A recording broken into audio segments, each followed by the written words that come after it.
ఒకసారి ఒక పెద్ద యుద్ధం జరిగింది.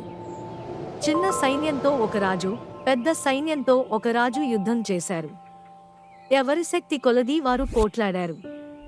ఎత్తులకు పై ఎత్తులు వేసి ఎదుటి వాళ్ళని చిత్తు చేయాలని ఇద్దరూ ప్రయత్నం చేశారు.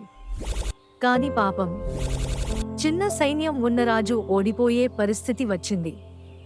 ఆ రాజు మిక్కిలి అలసిపోయాడు. ఒంటినిండా దెబ్బలతో అతనికి నిలబడే శక్తి కూడా లేకపోయింది. తాను నెగ్గడం ఎటూ కుదరదని తెలిసి ఆ రాజు మెల్లగా ప్రక్కదారిన పారిపోయి దగ్గరలోని ఒక గుహలో దాక్కున్నాడు. అక్కడ అతనికి ఒక సాలీడు కనిపించింది.